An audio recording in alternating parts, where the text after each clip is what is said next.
Go.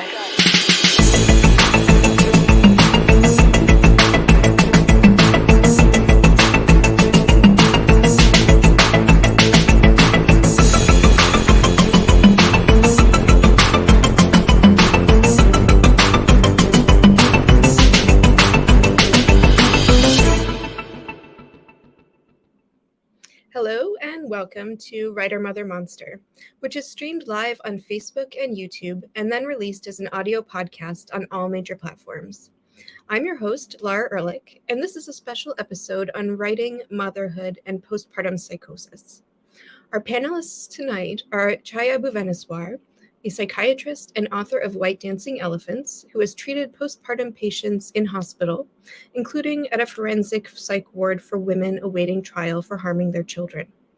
Sharline Chiang is a writer, editor, book coach, publicist, and journalist who wrote, among many other articles, Don't Call It Baby Blues, the only existing online magazine article on Asian American survivors of postpartum depression. Kathryn Gahl is the author of The Yellow Toothbrush, among other books. The Yellow Toothbrush is a look at anxiety, depression, OCD, and paranoid thinking through the eyes of a mother whose daughter is experiencing a jail sentence after committing filicide. Thank you, viewers and listeners, for helping to make Writer Mother Monster a safe place for our guests to share their stories as we come together tonight to illuminate and complicate what we think we know about postpartum psychosis and depression. If you have thoughts and questions, please post them in the comments section and we'll weave them into our conversation. Now, please join me in welcoming Sharline and Kathryn, and Chaya will be joining us shortly. Hello and welcome. Hello, thanks for having me. Thank you both for coming and for your generosity and sharing your stories with us tonight. We'll start with Kathryn. And Kathryn, just tell us where you're from and how many children you have. And then give us just the broad strokes of your experience with postpartum psychosis and depression. And we'll dive deeper throughout the conversation. Thanks, Laura. I grew up on a Wisconsin farm, traveled quite a bit, now live in Wisconsin. After earning dual degrees in English and nursing, I worked as a nurse for 25 years in OB and GYN. Never thought that I would be writing about intrusive thoughts, which was something I never heard of during my career in nursing. I'm proud to say that I have a 45-year-old daughter who is unfortunately in prison because of what happened to her. And I have a fabulous 42-year-old son who just became a new father himself. Thank you, Kathryn. And now, Sharline, same questions. Again, where are you from? How many kids do you have? And give us the broad strokes of why you're here tonight. I am originally from New Jersey, from the Jersey Shore, and I currently live in Berkeley, California. I've been living here for on and off, actually, over the course of 20 years, but this most recent run, about 10 years. I have one daughter. She is 11. And the reason why I'm here, my personal experience was that shortly after the birth of my daughter, I did experience extreme postpartum anxiety and was diagnosed with obtrusive images and thoughts, and was at the time they still were calling it postpartum depression, but now I'm really glad they have this terminology where we recognize it's a wider spectrum and of wider spectrum of symptoms. So I can talk about that later. But one of the reasons I'm really interested in this conversation today is since then I did luckily become a survivor. I survived, and I have always felt really strongly about wanting to be part of this conversation, move the conversation into normalizing our public's ability to talk openly about maternal mental health. Yeah, no, thank you. That's also the purpose behind putting the panel together, is to talk openly and to dispel some myths about women who struggle with postpartum, with the whole spectrum of postpartum feelings, which I think are still not terribly understood. And often I think mothers who have intrusive thoughts and on the extreme side, Kathryn, thank you for sharing this with us, and I'm sorry it happened to you, who end up harming their children. I feel, well, it is sort of a truth that they're often villainized because the mental illness side is not understood or comprehended or empathized with. So let's see. Let's start, Sharline. Can you tell us a little bit more about that spectrum that you mentioned, and just give us a sense of, well, maybe a question to both of you, Kathryn and Sharline. Before you had kids, did you know much at all about postpartum psychosis and depression, this whole spectrum of emotions we might feel after giving birth, or was that something that you learned through experience? So I'll go first. I have written some personal essays afterward, and I'm actually currently working on a memoir about this very topic. Mm-hmm. The way I, recall it is the way I've described it. It was something that happened to white women, and in that sense, I felt so disconnected by it. There wasn't the depictions in popular culture were either so sensationalized of what madness looks like, what female madness looks like, completely out of control, or just real sad, a lot of crying, and ultimately there just weren't many stories told about how real women were experiencing the spectrum of the mood, perinatal, postpartum mood disorders, and so they were very two-dimensional. They were very much things that happened to characters in fiction, but not real people. And then I always do give credit. Brooke Shields at some point did come out and openly speak out, and I really want to give credit where credit's due. She did write a memoir before I was pregnant or anything about kids. Did I read it? No. But again, because she's this wealthy, privileged celebrity white woman, I just didn't think that it would have anything to do with me. Yeah. Felt like it happens to people. That's a shame. I didn't know could be so severe. I just couldn't relate to it at all. Yeah. And Kathryn, as both a white woman and a OBGYN nurse, is this sort of mood disorder something that you knew about from your time as a nurse, or was it something that you kind of learned about when your daughter was going through it? I gave birth in 1977 and 1980, and it was all about Lamaze, how to get the baby out. And it was about breastfeeding. I never heard of it. And in my tenure as a nurse manager, I also never heard of it. I do now know that the statistics from 30, 35 years ago were that 5% of all women, and I don't know the ethnicity of that, Sharline, but 5% of all women experienced it. And of course, it was hidden. Now it's something like 20 to 40% of all women. And I mean, I have my understanding of how this can happen because I ended up doing a lot of research when I ended up writing these 2 books. But no, I never heard of it, nor did my daughter, who was also a registered nurse, working in women's health, working with babies in the nursery. She's the only nurse who said to each newborn baby, "Happy birthday." Oh my gosh. Kathryn, let's stay with you for a second and with your daughter. How did she, so if she had never heard of this mood disorder, how was it presenting when she gave birth? Like, when did she start noticing symptoms? Did anyone ask her how she was feeling? How did it unfold in the early stages for her? My daughter is what you would call cerebral, shy, and sensitive. And by the time she landed in the Milwaukee County Jail, which was an avaricious place, the jail psychiatrist called her, quote unquote, high functioning. Mm. So she always wanted many children. She was 36. She was not going to say, how can I be so happy when I'm so sad? How can I be so sad when I'm so happy? She was sleeping 3 to 4 hours a night, breastfeeding, and had a very demanding job, and had a mate who was in school full-time, working full-time, working overtime. It was a cauldron waiting to happen. So Yeah. I don't know. I can go down the rabbit hole on this. What did you ask? No, this is important background information. Yeah.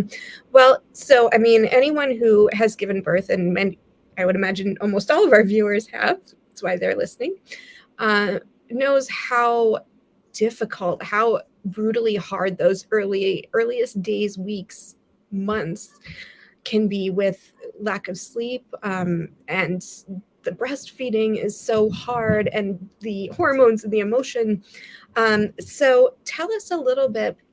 I mean, I remember those early days. I luckily, I think the most I suffered was lack of sleep. So I was lucky. But tell us a little bit about what was different, Kathryn, for your daughter, and then the same question to Sharline about what was different about this experience of psychosis and depression. What did she start noticing? What did she start noticing? Well, with hindsight, she would say that she noticed it within weeks. Yeah. And she had what was called a traumatic delivery. I mean, that's a clinical term. The baby was transverse. So the baby was this way. They induced her. They gave her Pitocin. There was no way that baby was going to come out. So she ended up being an emergency C-section. And then the baby had torticollis. So then there had to be therapy for that. He was a fabulous baby. And she was a fabulous OCD, over the top, do everything perfect, do everything right, scrolling through Facebook, looking at all these perfect people. And I mean, one of the things that I would agitate for is brain scans. You know, I appreciated your introduction where what we think we know. Mm-hmm. We don't know jack. Yeah. We don't know enough about this and the flood of hormones, and add to that sleep deprivation. I forgot the statistic. There's something like after 6 days of no sleep, rats begin to eat one another's tails, or eat their own tail, or eat somebody. And so to try and do all of this with no sleep, you know, people will say to me, how could this happen? I say, were you ever drunk? Were you ever so drunk that you don't remember anything the next day? Well, my daughter would say she just went into tunnel vision. This is a horrible world. This is a terrible thing. I can't see my way out of this. And then she had been told that she was going to lose her job, but she was still employed. What does that mean? It meant that the physician that she worked for wanted her to stay until 8 o'clock at night. She said, I can't. I have daycare closes. I can't. And the reason that he wanted that, he didn't want to learn the electronic records. So he wanted her to stay and do all the data entry late at night. So there was, if you read the Yellow Toothbrush, there were more confounding things. If I were going to write a movie script, I would never even come up with all the things that cascaded. Yeah, it's a lot of pressures. And there's a reason, going back to sleep deprivation, that's a form of torture. Yes. Is it? Yes. The other thing that was happening with her, which, you know, I don't want to use all this time here, but she experienced what I now know as epigenetics, transgenerational trauma, intergenerational trauma, whatever. Her father was born when the Nazis had bombed Rotterdam in May of 1940. He was born in July. There was no food. I often wonder if he was a premature baby, because he was 5'7". All the other brothers were 6'1", 6'2". And that trauma, we now know, is carried on, right? I mean, we're seeing it now with the African Americans. More and more of that is coming out, but it's called epigenetics.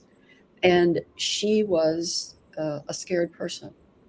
Yeah. She was very smart, but she was very scared. and add that to all the other things that were going on, it was too much. You know, there's a famous book, maybe you know this, by Bessel van der Kolk, called The Body Keeps the Score, Brain, Body, and Mind in the Healing of Trauma.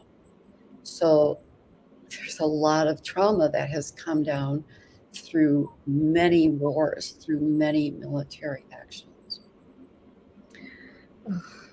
There's so much to dive into here, Kathryn. But let's go to Sharline. And Sharline, tell us a little bit about those early days for you and what you started to notice after you gave birth, and how this presented for you. First of all, Kathryn, I wanted to just thank you so much again for coming today to share, because it's a real rare opportunity to get to speak to somebody in your position. And as a mother of a daughter, it just pains me. So I'm incredibly sorry for your experience and your daughter. I'm incredibly angry. I'm going to go off later on the police. Can I just answer you that? I was actually contacted by someone named Janine Israel, who is researching people like me. She's a researcher in Texas, and she wants to speak to mothers of daughters who committed filicide. So there's hope. I'm sorry to interrupt you. No, it's okay. I'll have a lot more to say later about the systemic factors at work here, but I'll share my personal story first. My daughter was born, and to give some context, I had 3 consecutive miscarriages prior to her. So my story that I kind of tell myself, or the context that I started to gain insight to for what I think are the many kind of layers of contributing factors. If you have multiple miscarriages, now they do say that's one of the risk factors, probably combination of trauma and stress, and possibly also the ups and downs of the chemical changes. I had 3 miscarriages in 2 years. And it was very stressful and traumatic. And so what I was experiencing for the 9 months during my pregnancy with her was a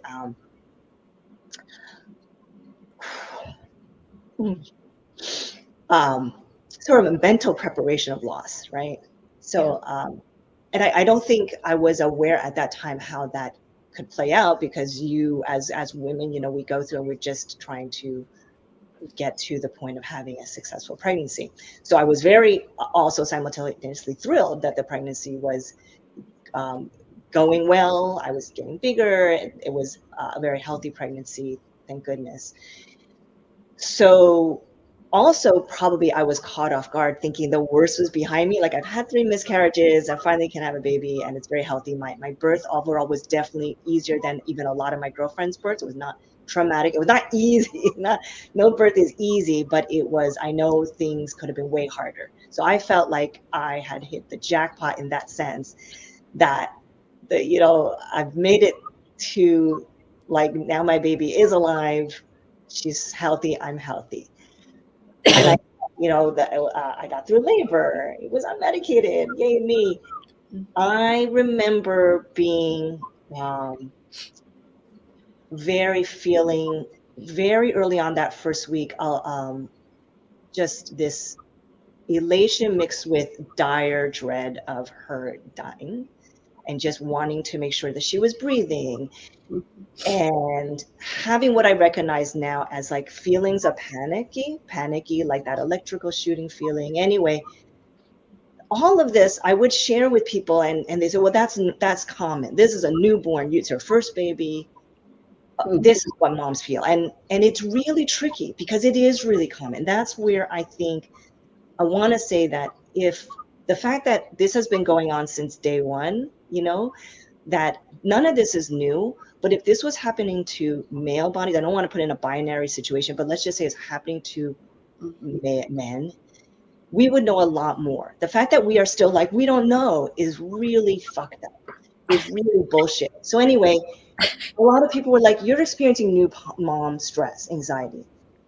And then so I would sometimes wake up from a dream and have a panic that the baby was buried in an earthquake. And I would explain, and people would say, oh yeah, that happened. That happened to me. My mother-in-law stayed with us for a month. Thank goodness. She gave us the support, and then she moved back. She lives in Canada, and I remember feeling super stressed because my husband was working. I, at that point, knew I had 2 more months, by the way, because of our wonderful, I mean, sarcastically, our shitty parental leave situation in our country, that I had a high management position I had to get back to. And I was like, I don't know how the hell I'm going to do this. I wasn't pumping. I wasn't able to pump. The pump freaking thing was not happening for me. I was already the first month not really sleeping. She was an okay sleeper, but I was not sleeping. And I'm someone who's constitutionally highly sensitive, probably like your daughter. Just there are people who are, now I understand how highly sensitive people. I'm definitely one of them. I need a lot of sleep to function. That's been my whole life since I was a baby, like a toddler. So I started to fall apart real quickly. And what that looked like is, I remember even the first 2 or 3 weeks, I was too horrified, ashamed to admit to anybody out loud. But I would stand with her on the balcony. Apparently, this is quite common for PPDs. You know, different moms have experiences like me, where I would be on our balcony, high up, and have these images of me throwing the baby over the balcony. And just, I was like, what the hell is this? You know, just out of nowhere, just baby pictures of baby being thrown over. And then while I'm running around the house, picture of baby being slammed against the wall repeatedly. And I had no idea. I couldn't even talk to anybody about it because I thought, I Right. guess I'm going to go crazy and they are going to lock me up. Right. And it wasn't until I became within month 2, became very unbalanced, that I think at a certain point, my husband realized this is not just new mom stuff.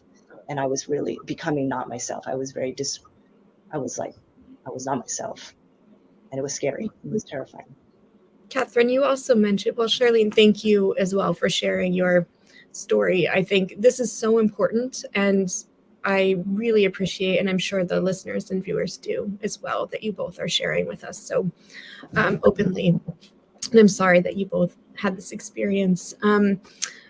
Kathryn, you also mentioned fear, and Sharline, you mentioned shame. Let's sit with those feelings for a second and talk about why maybe shame and fear as one of the many reasons, I'm sure, that women don't get help. And by get help, I mean like from doctors, not that they don't seek help. So tell me a little bit about those feelings that prevent the care of women postpartum, the emotional care and the mental care. Well, I think that a caregiver can only give care for what they know or understand. And after having a child, mostly the mother is seeing the pediatrician with the baby. There's all these immunizations, there's a regular schedule of going back to see the pediatrician.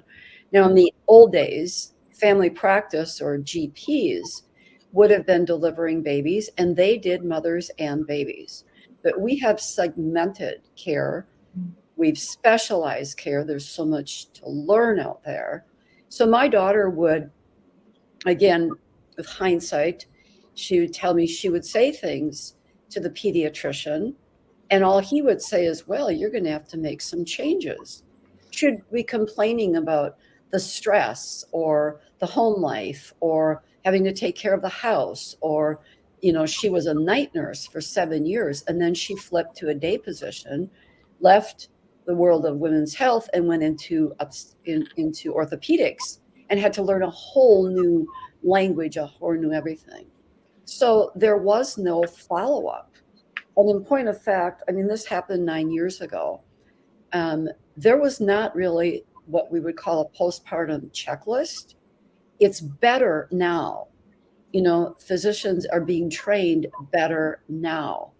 But I can tell you there was even a recent case, this is only a year ago, where a mother was experiencing exactly what you're saying, Sharline.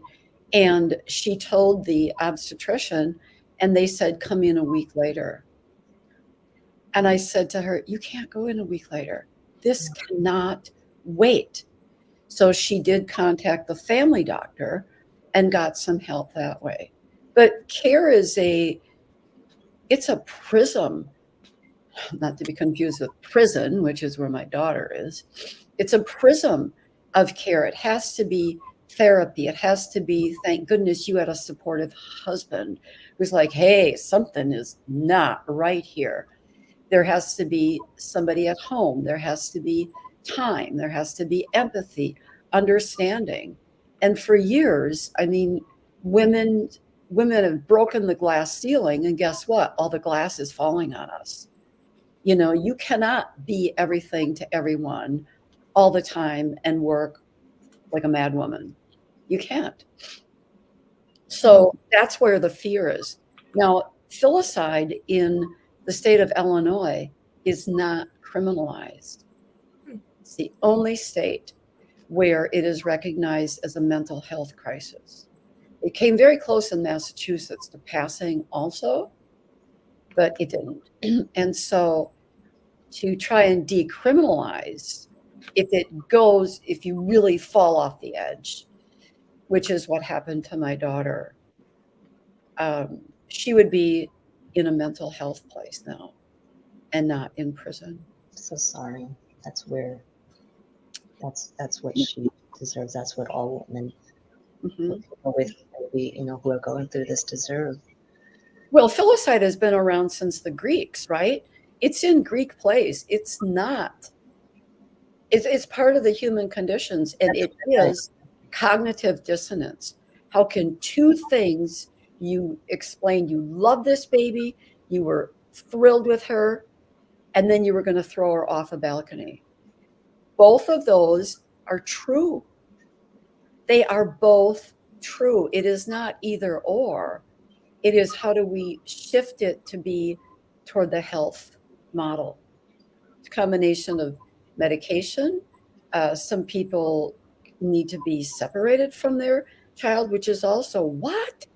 You just had this baby, you're going to take the baby away? It's different for every person because of what you alluded to, the trauma that one brings to the experience. I mean, for you to have lost 3 children before you had this, of course that's sitting in your subconscious. How could it not? Right? Yeah.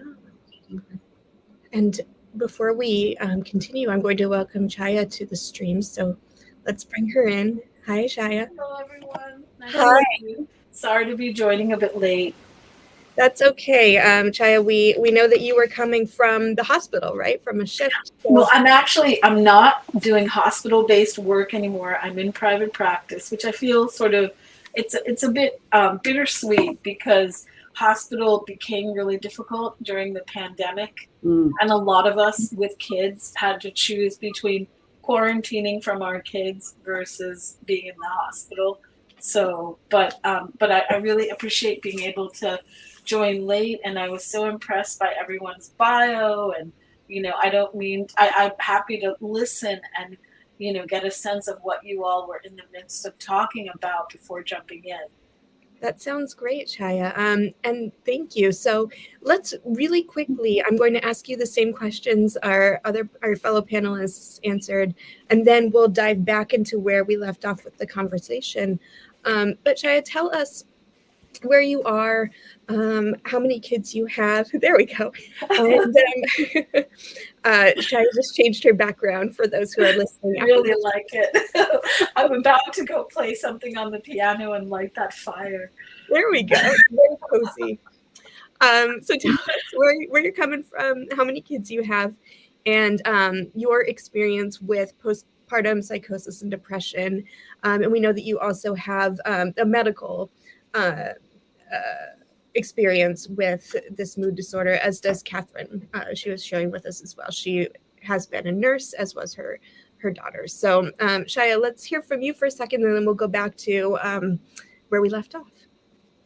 Well, I'm coming to you from the Boston area, where I'm a psychiatrist, and I trained at Mass General, finished residency in 2008, and have been in practice since then, both in hospital settings, community mental health agencies, and in one instance, treating women I think, as you mentioned in the bio, who were, during my training, we worked with women who had been forensically committed, meaning, they would have gone to jail if they hadn't been court mandated to get treatment after some often very shocking act of violence against their children, including, the immediate postpartum period. And I think that it was very wrenching for me to read about that woman in Duxbury, because it was hard to hear the level of public judgment and everyone shouting, and it sort of obscures the fact that they're just patients, like I've had patients tell me, oh, everyone is just waiting for me to stop being so worried or stop talking about, hearing voices or whatever. And I always tell them, look, I mean, if someone had a cut on their shoulder, they would be entitled to not have everyone say, ugh, just stop that bleeding, just quit it with the bleeding, like that's just, because we would look at that as really a wrong way for people to respond to someone with a wound, right? So mental health is no different, so I guess my perspective is just, I'm happy to kind of hover and answer questions about, the biological bases of some of these conditions and novel treatments that have been pioneered. There are a lot of resources in Massachusetts, including some started out of UMass psychiatry for the state in terms of creating a lot of hotlines, postpartum support groups, things like that. But I'm just always struck by the enormous pressure on women who have children to not ever show any cracks in the facade. Like it's all just supposed to be so seamless and easy. But there's so many things that make it not that way, So that's sort of where I stand on it. No, thank you. And thank you for being here with us. And you just sort of touched on exactly where we were, which we were talking about the system. And Kathryn was describing her daughter's fear and this, exactly as you said, dealing with life and with a new child and with mental illness and all of these things that are so little understood, that the system was kind of not there to help her. Or even to know that she was in need of assistance. And Sharline was describing the shame that she was feeling for her intrusive thoughts, and that made it difficult to seek help, right, Sharline? So I know that was something that you wanted to talk about, was the system that fails women. And then we can kind of talk toward the end, Chaya, about some of the ways that things are changing. Sure, absolutely. So that there is hope. But let's talk about the problems first. So Sharline, take it away. Yeah, just to say a little bit more about what I had personally experienced. And again, keeping in mind that my husband and I are highly educated, we're college educated, we have an advanced degree, we are, highly resourced compared to many, many people in this country, and had health care. And yet we were completely caught off guard. Like I said, there's maybe 2 sentences in the book, what to expect when you're expecting about postpartum depression, they were calling it. And so what maybe we were looking out for is me being sad and crying. Sometimes it does show up that way, but for me, it wasn't. I would just say as I feel like something's wrong. I just like I said, I don't feel right. And he would be like, well, yeah, you're a new mom. I was like, no, something is really wrong. Mm-hmm. And this was, of course, like maybe day 5 of barely getting any sleep, the first 1 or 2 weeks where I was just night after night, barely getting any sleep because my body stopped being able to sleep. The baby was sleeping fine. I just was I think my brain chemistry was so out of whack, and I was so stressed out, having nonstop panic attacks. That's what I understand to be now. It was like having 24-hour panic attacks where I just felt like I cannot live another minute in my body. I felt like I wanted to jump out of a window myself because I couldn't contain myself in my skin. And I would say to my girlfriend, do you feel like after you had a baby, do you feel like you were like being electrocuted?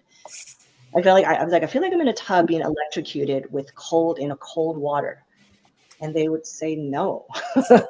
And so I felt very shamed because nobody could relate to me. And I was like, well, then I must really suck. I was like, I'm really shitty at this. I'm not strong enough. And that was what I kept telling myself. Until finally 2 things were happening, which was I was having the intrusive thoughts, but also I was like, I need to sleep. And the only way to do that is if I kill myself. So I just constantly was battling thoughts of self-harm. And then I did start to go in to get these I was talking to my husband. I went to go get a checkup, and it wasn't, I had previously filled out the scale, and on the scale it was fine. But at one point I did say to my husband, let's go. I want to talk to the OB. I want to tell her I'm feeling. And she said, do you have thoughts of self-harm? And I was just quiet. And she said, I'm supposed to report you to the police. But I'm not, and I was, it's so terrifying because it's like, this is not what we need. It's like the last thing we need, last thing my anxiety needed. So that was 11 years ago. Hopefully things are better. So what I want to say systemically is how incredibly fucked up it is. And what it is very clear to me, it's the combination of patriarchy that fundamentally our society does not give a fuck about women's suffering. The suffering of women matters nothing. And we internalize it. And I'm not putting blame, I'm saying it's systemic and cultural, and it's probably global. I don't know. I hope there are exceptions. But it's so common for a patriarchal society and culture to not care about the suffering women. And therefore women tell ourselves, we don't know what suffering is. Like, we don't know when we should be able to say this is not okay because other women are pushing through. I think it's an incomplete patriarchy. Just to amplify what you're saying, Sharline, when you're talking about other cultures, some other cultures where there's patriarchy, like in South Asia, at least then women can support each other in a designated space, and there's not quite as much pressure for them to go out and earn income and also like advance the goals of late stage capitalism, right? They get some sort of break. They get a break for their period. They get a break from, postpartum. And I think that's part of the double bind, that part of the pressure is you should be perfect. You're a mother by definition, you shouldn't have any problems, but also to be worthwhile, you have to be productive. You have to be able to balance all of this work with your baby, but all this money earning work as well. And I just think in some ways it's even worse than straightforward patriarchy. It's like it's the patriarchy that American commercially exploits capitalism and patriarchy. Right. But please go on. And I'll stop soon, but our family's health insurance, this is where it is a cycle and wheel of death. This is like, some terrible game show, like what's that terrible game show, that show about, anyway, there's no win situation. Our family's health insurance was dependent on me being able to keep my job, which I needed to hurry to get back into in order to keep my health insurance. Meanwhile, I was suicidal, totally unraveling, and yet I'm the primary caretaker of a human being that was just born 8 weeks ago. And my husband, bless him, he was doing the best he could, completely caught off guard, trying to figure out what was happening to a woman that he loved. But he's trying to keep his job so that we can pay our bills. And anyway, the whole thing just needs to be re-examined and redefined, and women needs to be made the priority. Our suffering and our well-being need to be made the number one priority in society. And unless we do that, then this will just continue.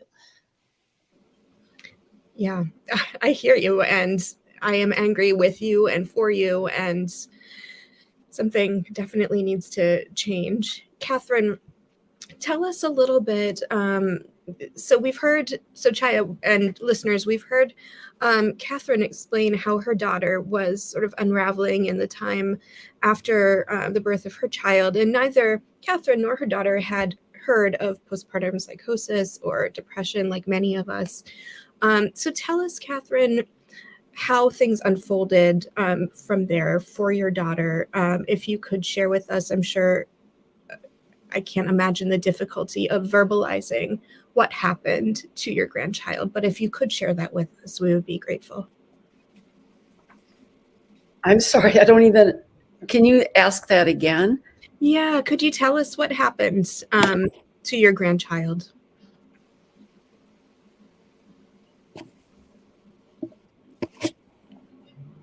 My daughter became suicidal, so it's really something for me to listen to these other women. It's affirming, like this wasn't just a bizarre, crazy thing that happened. And like you said, all the bad media, but her mate had left and during a blizzard and left her there alone. And the next day she got up and took the baby to daycare and went to work. And so there's a theme of abandonment in this as well. And then later on, the cops, of course, found her cell phone and saw that that was the moment where she started Googling ways to die. And it was a week later where she smothered her beautiful, bright, breastfed little boy. And she was in the Milwaukee County Jail for a week before. She said, I knew he was gone, but I didn't know where he went. I just thought he was going to come back. Now, what would the brain look like if a brain were scanned at that moment? Was it the hippocampus? Where's the freaking limbic system? Where were all these feelings that were just totally tangled? So, yeah. I'm so sorry, Kathryn. Thank you for sharing that with us. We'll come back, but we'll sort of go to Chaya for a second and ask Chaya, tell us a little bit about the women that you work with, and if this is familiar to you, and if you could just explain from the other side, from working with women who have suicidal ideations and ideations of filicide, and maybe who have committed filicide. Tell us a little bit about your perspective here. Well, I will say that having treated women who endured some of that in state mental hospitals as well as the forensically committed. So in Massachusetts, forensic psychiatric commitments that are in place of the brutality, of incarcerating people who are going through this agony and the agony of the aftermath and all of it. In theory, it's supposed to be this way of supporting women. In some cases, there are a couple of state hospitals that have been extensively renovated, made really physically beautiful, like the new Worcester Recovery Center, $10 million. It's gorgeous. It's really gorgeous. I mean, there are like porches with swings and gardens for patients and areas with big pizza making plate. I mean, it's amazing looking, right? But unfortunately, it's still very hard to create a truly safe space for anyone in mental health treatment, and particularly with women in these positions. So I think one of the first issues is just not just an absolute treatment shortage, which there is for mental health, period, in the US, but just a lack of safe treatment spaces. And so a lot of work now is done outpatient. There's a great program in Rhode Island at the Women and Infants Hospital, which is a day program that has women, including those who've committed acts of violence, but even just those who are very symptomatic, coming and spending the whole day with a multidisciplinary team and having a nursery. So you there's a safe place for the baby to be when you're in treatment. And then you have times when you have a treater with you who teaches you infant massage and bonding techniques with the baby. And then you go home and you sleep in your own bed with your family because you're so much safer to do that because you've been given all this support all throughout the day.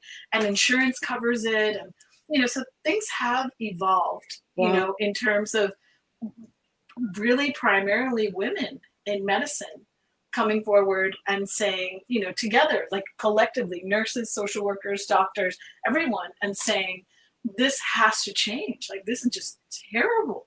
Those stories are just terrible. I still remember when I was a resident, there was a woman who had, she was drawing these pictures, and they were very disturbing. They were very bloody. And then it turned out she had stabbed her infant like 40 times. The happy news is that he survived. He survived. He was treated at a tertiary center, and but I just remember exactly what you all were saying. Like, she had this sense of complete disconnection from what she had done. Like, she was aware of it, but then at the same time, there just wasn't. There was more, like, we were all crying. It was like a women's, women residents and a women attending, and we were all crying, and thinking about that baby, and she couldn't, So I think, the biological bases of postpartum disorders are now really well recognized. There's an infusion antidepressant, an infusion medication that's given to women in the hospital who are exhibiting that. So they're in a safe environment, and a medicalized environment where they can be, really acknowledged, like, you are going through something that is not anything you chose to go through. Like, this is actually something happening to your body, to your brain, that's hormonally mediated, that's neurotransmitter mediated. This is not your fault in any way, shape, or form, So I think there's reason to hope. I think there's a lot of public misunderstanding about the notion of involuntary commitment. But what I do want to say is that mandated reporting laws are not the making of doctors. So we did not make those laws. Nurses didn't make those laws. Social workers didn't make those laws. These are public licensing and regulatory entities that the average citizen can influence. Like, if people object to making it the law that people are required by law to report to the police or report to anybody, write to these boards. Write to the boards, write to your elected officials, say, this has to change, it's too harsh. In some states, it has changed, and a crisis team now, like in Seattle, a crisis team now takes the place that police used to in terms of mental health crises. And we know the disastrous consequences of police encounters with mentally ill people of color, right? We know that that's a recipe for disaster. So the police are also interested in giving that up. Many times they don't want to have to be called. They don't want it. The doctors don't want it. The social worker doesn't want it. It's a licensing board that can take away somebody's ability to practice their profession if they do not report. So there's so much public misunderstanding of this. There's so much misattribution of negative intentions to healthcare providers. The things that insurance companies do, doctors are blamed for that. And it's like, no, it's actually the executive sitting in a room far away from the hospital who's checking no to pay for stuff, or who's deciding, So I think fewer and fewer people are willing to enter medical fields. It's no longer perceived as inherently rewarding because there's so much public rage, and there's a forgetting that we're human beings, and we actually come into this because we want to help. So if people have issues with how, mental health is regulated, there is a way to make it change, but it's not by going and shouting at some doctor. It's by actually changing regulatory structures and saying you should not make it a condition of someone to keep their license that they have to call the police. It's horrendous that they have to do that. As Sharline heard when you voiced your concerns to your doctor, and so I think what we're learning also is it's very complicated. To the OB and pediatrician, by the way, both of them, and to my husband, because I was too out of it, so nobody was really saying anything to me important by then. But they apparently did pull my husband aside and said, just so you know, I'm supposed to report her to the police. And it's complicated too, because we know that children have died in the custody of impaired parents, right? We know that there are these egregious cases of like a 4-year-old abused for years who dies, and people are like, what the hell was child welfare doing? And then invariably there's someone on the chain all the adults the child came in contact with who failed to report. And so the reporting laws get more and more and more stringent without any acknowledgement of the distress that reporting process is also clearly causing, right? And how it's not a one size fits all. Somebody with postpartum psychiatric issues is not by definition in any way a danger to their child. Like those two are not, automatically linked at all, right? I mean, there are people with tremendous postpartum anxiety or even psychosis who still very much see their child as inviolate and I would never hurt you and I would always want to make sure you're okay, right? Every case is completely individual. Right. And there are people who don't have any mental health condition who are sociopaths and who have children and intend to hurt them. There are those people too that I've unfortunately encountered. Yeah, let's come back to that as well. And I want to hear, there's just so much to talk about here.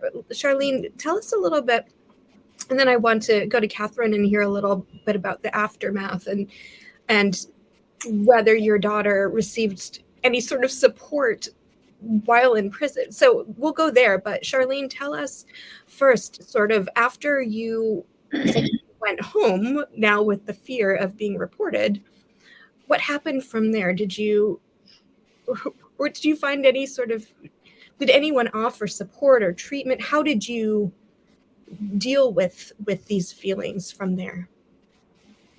Yeah. To be honest, if I really put myself back in that moment, I was trying to survive moment by moment. Like by then, my mother-in-law moved down from Canada with us and my brother-in-law. By then, the family knew they needed to create a support system and figure this out for me because things were unraveling and deteriorating so quickly. Because by then I was very open. I was like, I don't think I can make it through another night. So between all of them, they were basically went on, like, had me on what, if you want to call it suicide watch, they were just, somebody was in charge of not falling asleep hard enough because I couldn't sleep. So I was roaming the halls and, I didn't want to, like, they had sort of many parts of my mind. I was like, I don't want to die, but I really am, I cannot, I'm so tired. I just want to be put out. And that's partly why I was like, maybe if I get put into a mental hospital, they can just inject me with something that I can sleep. So it was around the Thanksgiving holidays. And I remember my husband desperately trying to ask friends of ours who are doctors, like, for advice. Because I don't know what my doctor was trying to give me Tylenol PM to sleep. I really hope things are better now. And so the first night I did sleep. And then the second night I took Tylenol PM and I didn't. This was the doctor's her advice. So my husband, having talked to some friends who are doctors, they said, you need to get you need to get a prescription medicine from a psychologist? No, psychiatrist. She needs a psychiatrist. And it was Thanksgiving, so everybody was gone out of town, and he would find these psychiatrists' office, and they were like, well, we'll be back in 1 or 2 weeks. And he's like, I don't have 1 or 2 weeks. And I told my husband, I'm like, I don't have 1 or 2 weeks. Like you were saying, Kathryn, people don't understand when people are in that moment, you are praying for a second more for somebody like me to not do something because our brain is not right, is not working normally. So luckily he found, thank God, this woman who said, I was about to go on my vacation at lunch, but why don't you come in at lunch? I went in, this doctor, she was wonderful. And she looked at me and she said, I know why your OB and these other doctors have not really caught how severe. She basically asked me a bunch of questions and she realized how severe I was. And she said, it's because you look too good. And what I took from that is because, especially as an Asian American woman, the model minority myth, when I was going into these other doctors, I was talking normally and I was pretty calm and I am, dressed nice. I might have even had makeup on. I did not look a wreck. I did not look crazy. And she said, you look too good. You're presenting too well. She said, I understand now, like this is a crisis and I'm going to refer you to a hospital.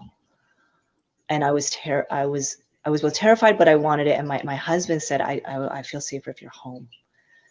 So it was a voluntary, it was not, and she didn't say it was like mandatory. She said, she was like, it would be voluntary. I can't make you go, but I would really suggest that you go.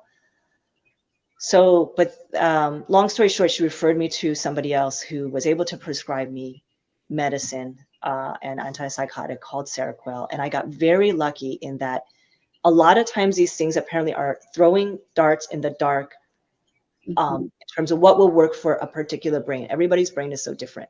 I got very lucky that it worked very quickly on me, and I stabilized within a day or two of taking that medication. Now, it doesn't mean it's going to work for everybody.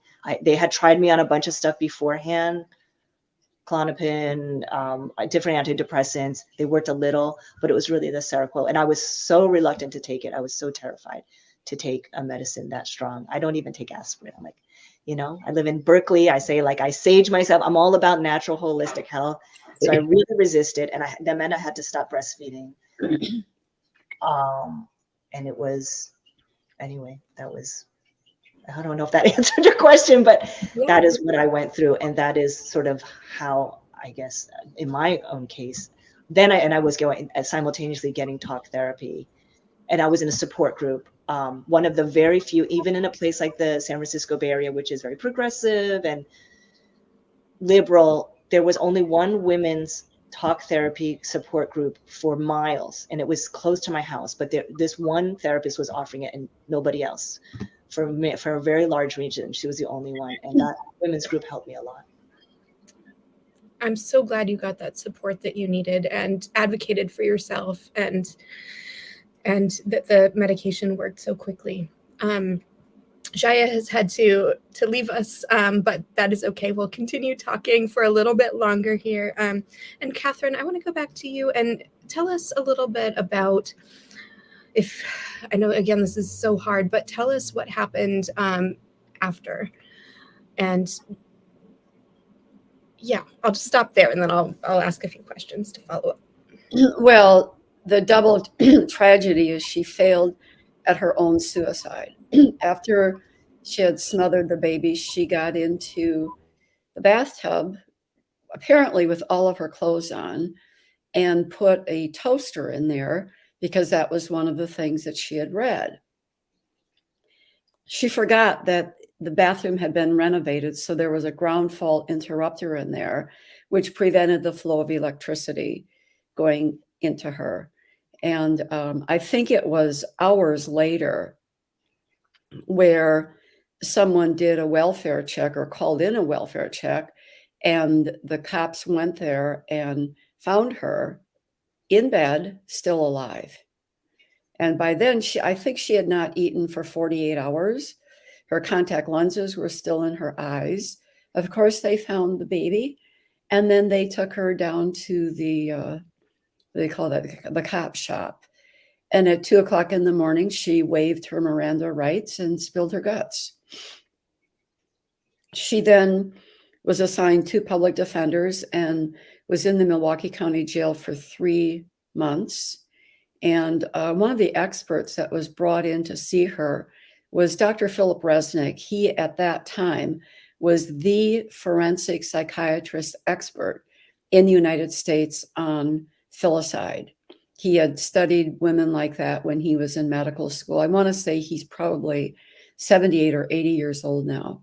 He was at Case Western, and he came to the Milwaukee County Jail to interview her for 6 hours. She was on suicide watch.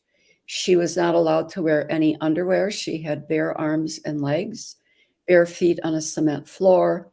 She basically was wearing what you would imagine for an X-ray, one of those aprons, those lead aprons.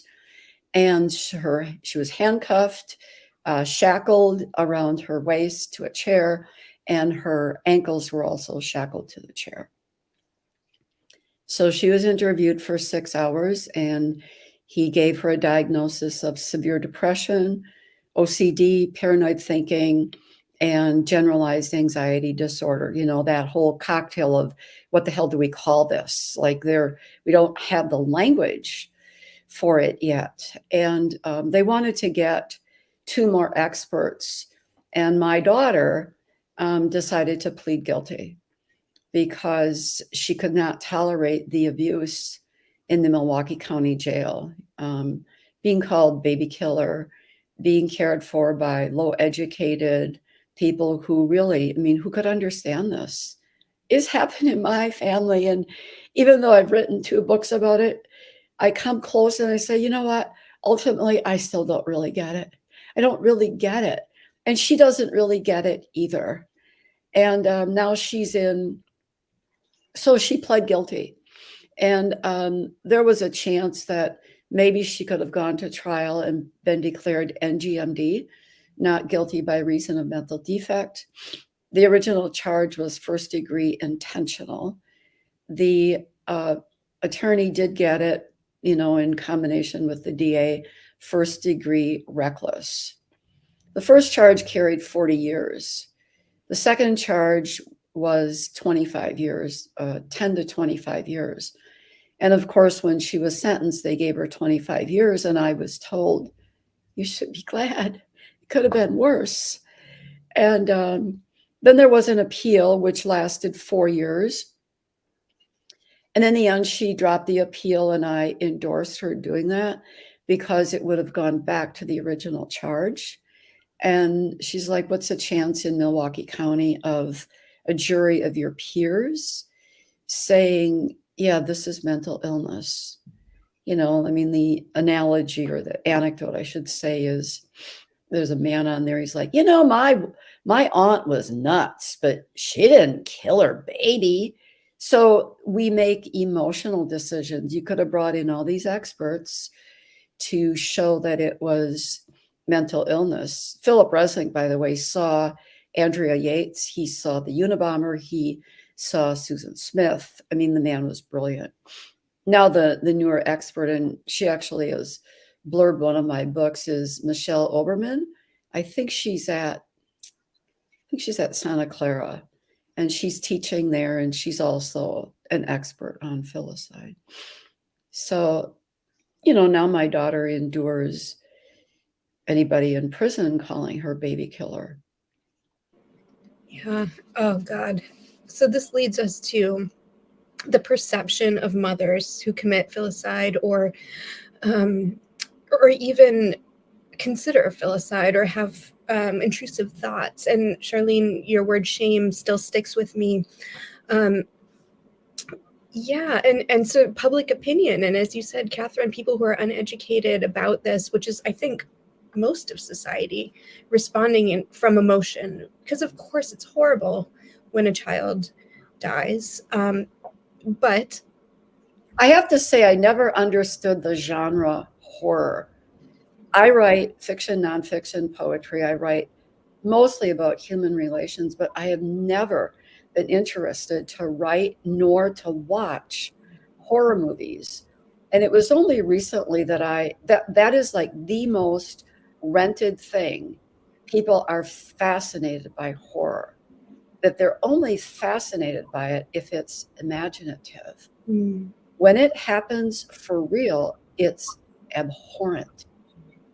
So it's there again is another contradiction, right?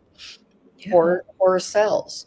But when it's for real life, we're like, oh no, I can't digest this. I can't absorb this. This is the shadow side of our personality, right? Like if you study Jungian psychology. Yeah. Absolutely. And let's come back to public opinion and just what your family has had to deal with after this tragedy. Sharline, first though, let's talk with you a little bit about, so it sounds like it's obvious that you've had a very supportive family throughout this, or it seems that way. Were you able to open up to others beyond your family, or did you want to? Was there a reason maybe that you held this close to the vest? Tell us sort of just about your interactions with people outside your small sort of domestic supportive sphere. Yes, so funny now that you're asking this question. I've never told my parents. They don't know.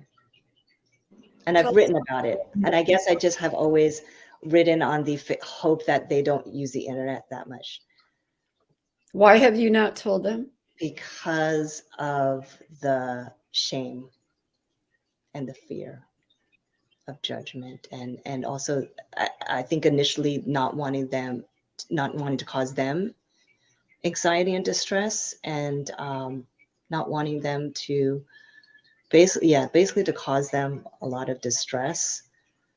They're I mean, I love them. They're loving. It's very deep and cultural. Maybe not everybody would make that choice, but certainly in the heat of the moment, I couldn't handle it. You know, they're older. My mother's also highly sensitive. It turns out there is a slight chance my mother went through something like it, but it might have just been more like, I need to call it baby blues. I'm the one who says don't call it baby blues, but it was maybe a milder case. I don't know, because for sure I would say, I won't even say in our culture, but in our family, people don't talk about it. So nobody ever talked to me about the possibility of this happening. We don't talk about mental health. Right. Although for sure in our family, people struggle with mental health, because we're like a lot of families. It doesn't make us different. It's just, I do think that part of it is quite deep culturally. There's a lot of, you suffer, and you don't complain. Mm-hmm. So no, I've never told my parents, and therefore nobody on my side of the family. Maybe some cousin, a few, like a cousin or so, like an American born cousin that I'm close to. She knows. She uses the internet, so I have published writing. So it's a little bit like, I guess I've been rolling the dice. And I think at this point, obviously, I'm going to write a full-length memoir. So at some point, I need to tell them. But now it's been 11 years, so I feel more ready. My husband's side of the family probably all knows. They were, the immediate members were here helping. Most of my good friends know, knew, if not in the moment, by now they do. It's interesting. I think I still have residual. It's interesting every now and then. I think I've worked through so much, but I have that realize even when I am like, am I going to share? I did share that I was going to be on the show today on my Facebook, but there was a little bit of me saying, like, I don't know that I love having my name associated with a show about postpartum psychosis. I don't know that this is the thing that I want to be shouting from the rooftop. And yet I know that a core value of mine in this lifetime is also one of the things is to break down the stigma around mental health illnesses or mental health disorders. And if I don't participate in breaking down the stigma and the stereotypes, then who's going to do it? If we each say we don't want to be the one, then the change isn't going to happen.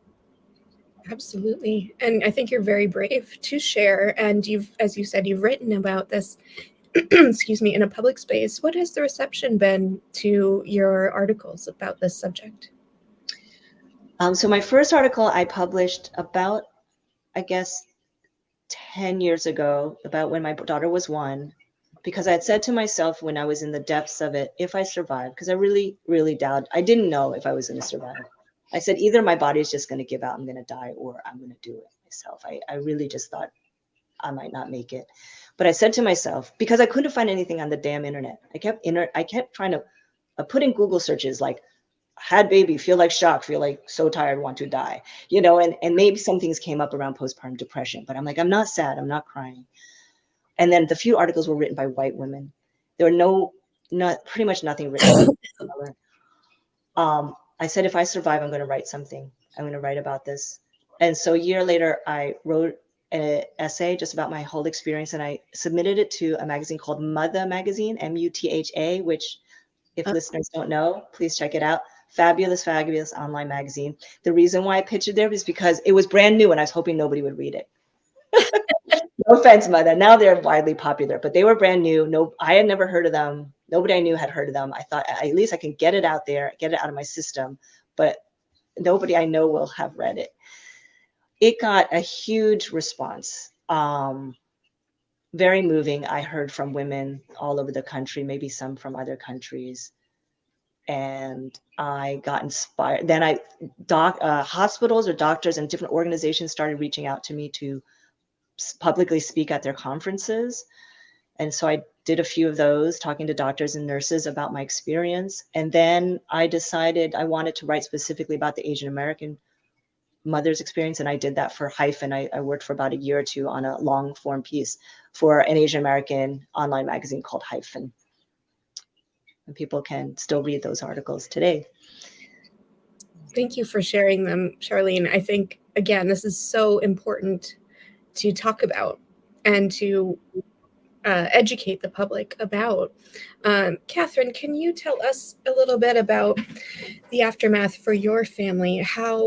So we heard about how the prison treated your daughter, or maybe continues to treat your daughter. What sort of response did your family and friends and just sort of the broader community have? Was it supportive? Was it critical? Was it all of the above? What was that like? It was all the above. And it was surprising in that the people that I thought may have been there ran away. And the people that I thought would be judgmental were not. So there was no, as human beings, we are judgmental people, right? And there was no pattern for who was stepping up and who was running away. I also simultaneously was told to move out. And that was my second marriage. And so I was uprooted. I moved to a different community. I was learning the bizarre language of criminal injustice system, of all of that, and then eventually of prison. My son went through his own very difficult adjustment. He and my daughter were always very close. And so that was a whole nother piece. And I never thought that anybody would want to publish these two books. It's like, you publish all that stuff, Sharline, and people are like, yeah. Well, I want to thank Water's Edge Press, who was the first publisher to publish The Velocity of Love. And I never thought anybody would want to read that book. And it's actually been purchased by funeral homes. It's more about grief. And you can read this book and not even know what happened to my grandson. And then the second book, The Yellow Toothbrush, was published by Two Shrews Press. And I had sent it to a fair number of places. There's a book called The Gray Bar Hotel, which in LA, if you go to jail or prison there, somebody will say, what happened to Max? Oh, he checked into the Gray Bar Hotel. So that is an amazing book that is essays written by a man in prison who had an MFA in creative writing before he went to prison. And he tells the stories of all the people in there. So I wrote to that publisher and to that agent, and the agent said, oh, I don't know, book about filicide, that would be hard to sell. Mm. So both of the books have been well received. And that was like my thing is that, what am I supposed to do? Work for criminal justice reform? Start beating the band about mental health? I was a writer and I was a nurse. So, my friend would say, well, you did what you always did. You put art to work. And so that's really how the two books came about. And the more people who read them, there's a monumental shift in their awareness about, oh yeah, you know what? We live on thin ice. This could happen to anyone. Look at how close you came, Sharline. And you had all those factors. You were lucky in that your med worked.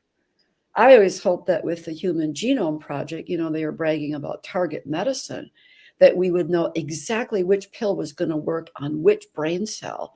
We're not there yet. It still is, here, try this, see if it works. And it worked for you. And I was lucky that I had health insurance, that I had a partner who had, income, but also at the time that psychiatrist I was talking about, our health insurance didn't cover her. And I think it was about $500 each time we went to see it. We paid out of pocket. I mean, we're not a 1%er, but we were able to. You had all the pieces of the puzzle. All the families and all the women. Yeah. And not even come close to having the privileges I had that everybody should have had access to, because that was a life or death situation. And it's not fair that those of us who have the resources and privileges can survive, and some who don't get to survive. Yeah. Let's talk a little bit more about the writing side and about what it takes, the courage it takes, I would say, to put these experiences to paper or to, the digital space. Sharline, we'll start with you and talk a bit about the physical act of writing about this experience and what that was like for you. Was it cathartic or maybe just challenging? Was it miserable? How did it feel in your body and your mind as you wrote about this experience? I think if I think back, thanks for asking this question. It's like what I love your show and your brand and your work in the writer mother monster, because it's so accurately defined, and like describes how often I feel. I think in that moment, because I was still riding that momentum of if I survive, and I hadn't written anything in a while. And same, like as Kathryn said, I often say I'm not good at a lot of things, like a lot of basic adulting things, but I've always been really lucky that writing comes really easily to me. And it's my one, it's very healing for me. And it's the one thing that I think I've been able to use to touch people, hopefully create a little change. So I said, this is all I know how to do. And I also felt like I needed to get it out of my system. I was finally like a year out, so I was 6 months, maybe a year of stabilizing. I was starting to ease off the medication. I think by then, no, I think I was probably still on Zoloft, but anyway, I was just in a much better place. So I knew in my mind, I said, I'm just going to write it and I'm going to submit it to a place where maybe most people won't see, somewhere where I'm not going to try to submit it to like the New York Times. I'm not ready for that kind of exposure because I still had shame and a lot of people didn't know. And I was trying to get a job. I knew I wanted to re-enter the workforce, and I was really worried about how people would judge me having this type of mental illness, having this kind of mom, a bad mom, right? That's how I was still just thinking about myself. Like you do that and you're ultimately kind of like a bad mom. I don't think that way quite as much anymore around postpartum depression and anxiety. But at the moment I was still working through some stuff. So it was like all in one shot. I just wrote it all the way through, shared it with one girlfriend. She helped give me some really great suggestions on editing, moving some things around. And then I knew I had nothing to lose. Part of me was like, I hope nobody sees this. Maybe that's what I should do to trick myself around all my writing. Because I had no F's to give. I was like, I don't care if it's shitty. And so I submitted it to Mother and they loved it. And people have said that they really think it's a strong piece, and that they feel like a lot of people, they have not read anything quite like it. Mm-hmm. In terms of, I guess I was just very honest. I was just putting it all out there. And that is what I'm now trying to do in a memoir form. And the interesting thing now that I always say is like making time in motherhood to write about motherhood. Right? Mm-hmm. So I'm often just facing that thing that a lot of mother writers do, which is I sometimes find myself going, why am I spending time working on my memoir about something that happened 11 years ago? Who cares? When I could be spending time with my kid, I could be spending time with my partner, I could be, doing something else productive. But I see Kathryn today giving me, renewed faith that this is what I should just keep on doing, even though I'm in year 5, just chipping away at it. Mm-hmm. Oh, it's so important, Sharline. It's so important. And I see Kathryn, I think you had a sort of a visceral reaction to when Sharline said, why would anyone read this? What were you thinking, Kathryn? Well, first of all, I have to apologize for every time I cough. Talk about visceral, that is my stomach pitching. It is okay. Don't worry. Because it's very difficult to talk about this. But I was nodding when you were saying that, you're chipping away at it. And the thing about writing a memoir is they're all different structures. They're all different formats for it. And I tried the traditional narrative, arc, sentence, paragraph sort of thing. And I didn't really think I was going to write a memoir. I was just writing whatever was making me bleed and cry every time I came back from prison. So each vignette, if you will, in the Yellow Toothbrush opens with the day after I visit my daughter in prison. And pretty soon there was a whole bunch of these things. And then I sent one away and it won a contest. And I'm like, oh, well, maybe I could patch these together.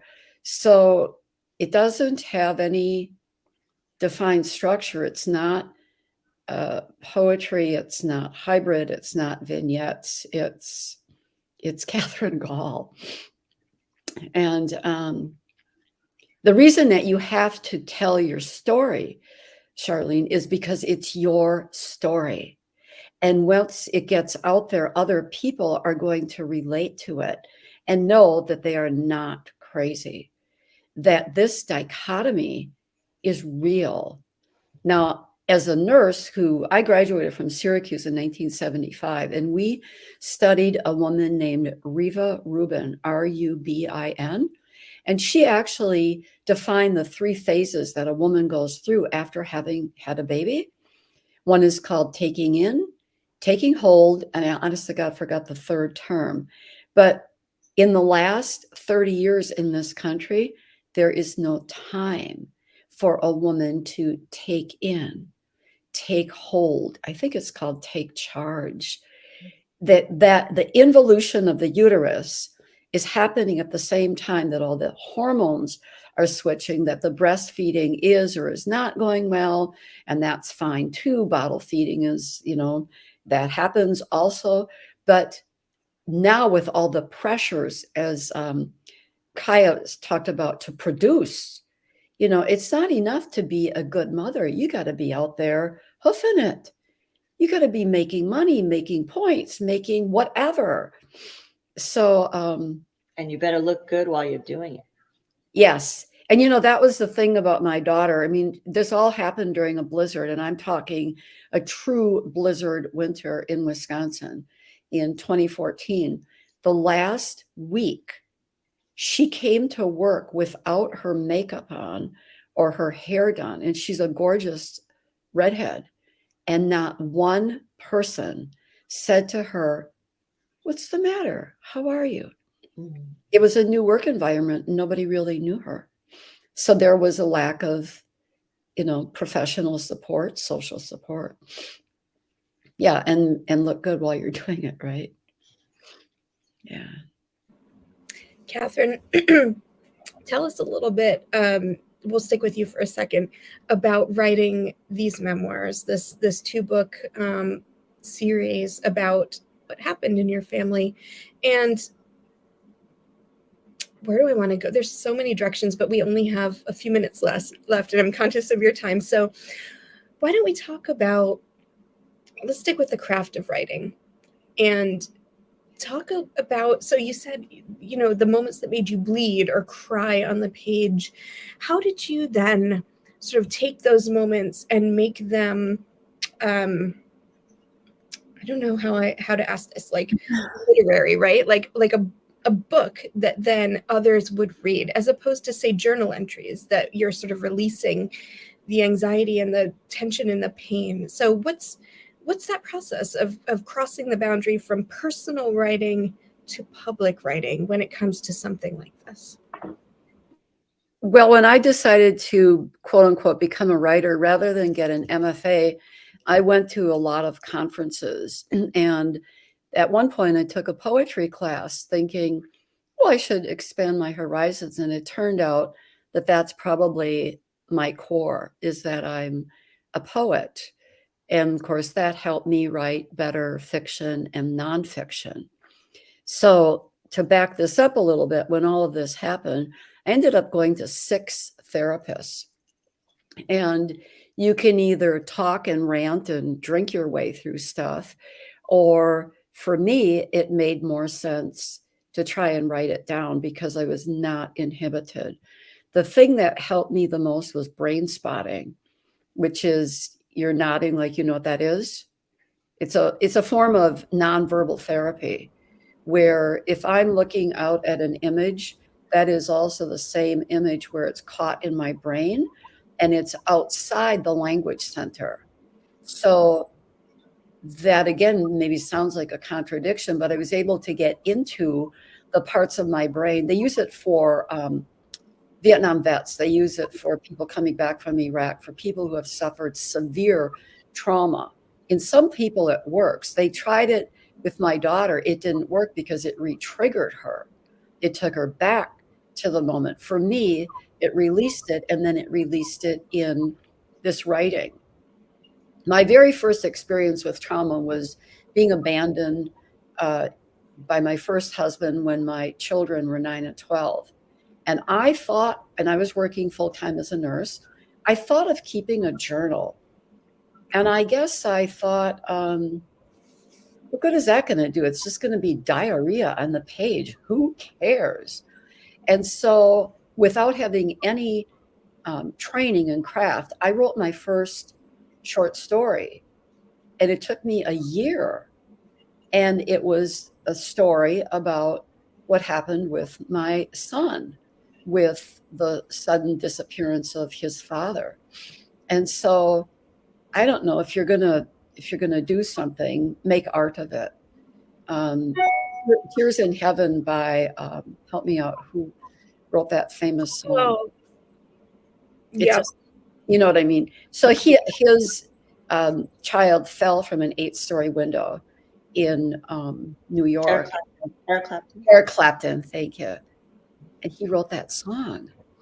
And that I knew about that long before all these assorted traumas, abandonment and prison and failed suicide, all that came into my life. And I think that was sitting in the back of my head to do something with it.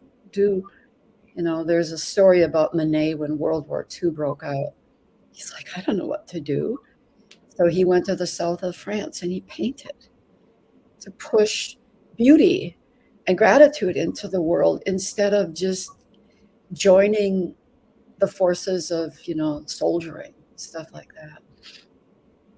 So craft can be learned, but as you would know, Sharline, the drive to it, you have that inside of you, right? You can learn the craft, but the need to write, it's a gift that you're born with. Beautiful, Kathryn. Thank you. And Sharline, we'll end with you and just ask you if you had a message for those who are listening out there. It doesn't need to be advice, just a message. What would you want to tell people? What do you want them to take away from this conversation? You mean anybody or somebody who has a similar experience, or just anybody listening? It could, maybe both. Let's talk first to people who might have had a similar experience or who might be going through this now, and then just broaden it out to Writer Mother Monster listeners who are writers and mothers and for whom this is resonating on any level. Yeah, anybody who's going through something similar, I just want them to know that they're not alone. And in the moment, sometimes that feels better and sometimes it doesn't make a difference because you ultimately do feel alone. But it is one of my hopes in writing the book is to just remind people that they're not alone and that there are many survivors. I mean, it's fucked up. It's super shitty. It's awful experience. It's torturous. And the women, one of the gifts of my writing these different articles and being part of a certain community is you end up on the other side and you do meet the most badass women. I mean, like people who have just been through fire and live to tell. And so it is possible to survive. It sounds like things are getting better in terms of systemically with the healthcare. Like Chaya was saying, things are getting a little bit better, and women getting the help they need sooner, and it becoming more destigmatized. I do think actually it is already in 10 short years less stigmatized than in the past. Yes. So I'm really thankful for that. There's a lot more conversations. I have real quickly 2 books by other writers I want to plug, 2 other Asian American writers. This is fantastic memoir, Inferno, by Kathryn Gahl. She was institutionalized with postpartum, mood disorder, and it's award winning. Anyway, it's fantastic. So more and more women. She's a young woman. She's younger than me. And this is a graphic novel by a woman, Teresa Wong, fabulous, also about her postpartum depression journey. So none of these existed when, this was just 11 years ago, not that long ago. So there's a fantastic momentum happening. I wanted to mention this during our conversation. We need to incorporate, and I know you definitely tried, Laura, and maybe we'll have another chance again, but we do need to incorporate more and more women of color in this conversation. There's a recent article, a 2020 article in Medical News Today, women of color at higher risk of experiencing postpartum depression and mood disorders. Black women are more than twice as likely to experience postpartum depressive symptoms as white women, and the risk for Latino women is almost twice as high as well. So we're I know it's starting to happen more and more, but it's really important to include our intersectional lens and work around movement. It is increasingly important for all of us to just see that we are all in this together, and that the most vulnerable are typically not going to be the ones at the table at the beginning parts of these conversations and movements. And the faster that we can include them in, the more we can decrease the overall suffering and unnecessary pain and loss. Yeah. And Kathryn, again, just so in awe of, and grateful for your courage and your speaking out. You were talking about Monet not having chosen not to be on the battlefield. I feel like the work that you do is work that is equally, if not more important than being physically in a fight. You're fighting for all of us on the page through your courage as a mother and as a writer and as an artist. I'll just show you that here it is. Okay, do this. It's all backwards. Beautiful cover. The Yellow Toothbrush, a memoir of trauma.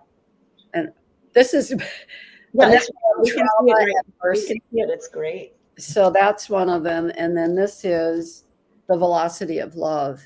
Beautiful covers. Thank you both so much. We'll put those, definitely the links to the books and full bios up on the website at writermothermonster.com after the show when we post the audio and the video tomorrow.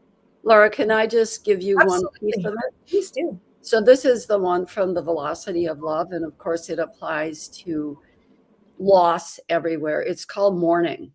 And it's not mourning. It's mourning as in the sun coming up. Morning. Every day I wake up with a fresh case of missing. Death can do that. Set up a turnkey that cannot unlock. While I search for you, eyelids low with longing. If I experience a trauma over which I have no control, I circle the post from the past to the present. In the morning, in the evening, you know where you are, and I am dreaming. Thank you, Kathryn. I can think of no better way to end this episode and this conversation than with that. It feels almost like a prayer. Thank you. And thank you both for your advocacy, for your courage, for your generosity tonight. It's been my honor to speak with you both. And I hope you'll come back and talk about your new books when they come out and share with us again. Thank you so much. Thank you. Thank you so much, Laura, for the opportunity. Good night.